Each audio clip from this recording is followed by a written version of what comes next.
There are many ways in which the family changes, but let's talk about three. These are three that are more common or most common. One of the main changes that takes place during adolescence of the family is actually financial. Adolescents have different needs than children do. One, we already talked about puberty, so adolescents are growing rapidly. This means that new clothes are necessary. And clothing actually could be more expensive than it is in, let's say, toddlerhood, partly because adolescents often want to keep up with peer culture. So not just any t-shirt will do, not just any pair of jeans will do. They have to keep up with the must-haves of peer culture again. Um, there are individual differences, obviously. Not all adolescents are the same in this respect. You have to keep in mind other people in the family too. So parents might still be or may have started to be helping their own parents financially. So they are, dealing with children, adolescent children who have growing needs, and also they might be helping other people in their family. You can think about not just clothing that is expensive, but adolescents' technological needs, cell phones that perhaps, you don't have those in childhood. It doesn't mean that every adolescent needs and or gets an iPhone or some kind of, the fanciest technology, but still, like schools are requiring us to have laptops or to have tablets oftentimes, and so those things can really add up. Another way that the family changes is just socially. So we've already talked about this one, but this is one of those big changes. So the increasing importance of the peer group means that adolescents are spending more time with their peers and less time with their parents, but this can lead to some significant arguments. Parents may be like, "Why aren't you staying home and eating dinner with us, or engaging in family game night or movie night?" And this can lead to some conflict and how much time do we want to devote to family time versus how much time do we want to devote to friend time.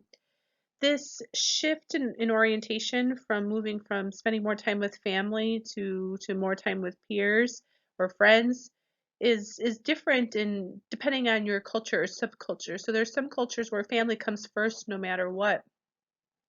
I know that when I was in high school, one of my best friends comes from an Italian family, Sicilian actually, and so when I was growing up and, she wanted to hang out with me, one of the rules was kind of like, well, we still have to hang out with my family. Or maybe not an official rule, but something that she just wanted to do. So because of that, I got to know her Sicilian grandparents who didn't speak English and her extended family quite well. And this way she could make it worth still hanging out with her friends, but also hanging out with family too. So, this factor, these social changes don't happen the same for every individual. We have to think about many different contexts and other factors, including our cultural backgrounds. I think one of the biggest ways in which the family changed is just overall function. So in childhood, a parent's role is to, really nurture and protect and to help socialize the child. It's not to say that these completely go away. It's not to say that in adolescence, parents aren't nurturing anymore. They're not trying to protect their child, but that protection looks different. It's not like just, hey, make sure that you look both ways when you cross the road. It may potentially giving advice of how to protect them, when they're out on their own. So in adolescence, we talk about this as more of just parents providing support and guidance and direction. These are way more, hands off, big picture, in some ways more abstract, still really helpful, still all about parenting and making sure that you're, helping your child get what that child needs and is heading in the best direction. But the actual types of behaviors that are taking place look quite different. And for some parents, this is a struggle because it is a shift in their role and shift in how they're seen and a shift in how their child needs them. For some adolescents, this is also a challenge too. So again, when we're looking at family dynamics and overall family functioning, we have to look at multiple players at once if we're trying to assess overall functioning and ultimately well-being. Okay, this is the last slide in this presentation.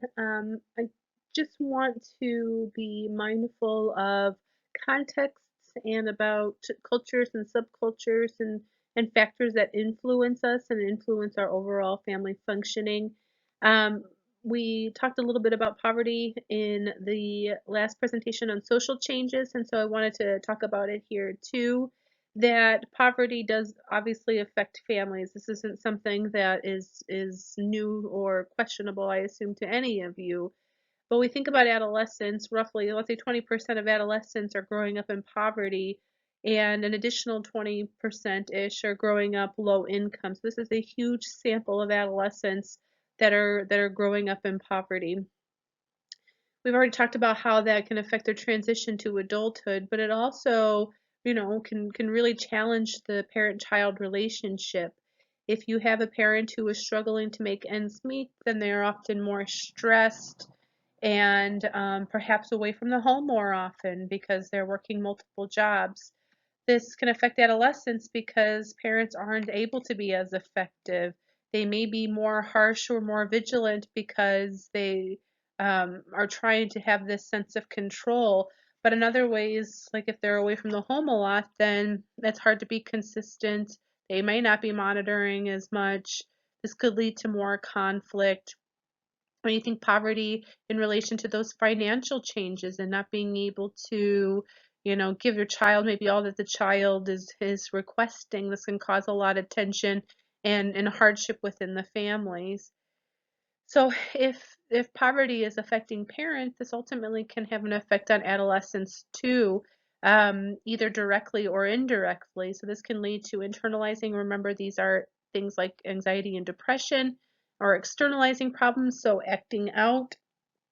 It could lead to school performance issues, less prosociality. And what I mean by prosociality here is not like I like people. It's more along the lines of less caring and giving and helping behaviors. So this is just some of the research on poverty and how it affects both families and adolescents at large.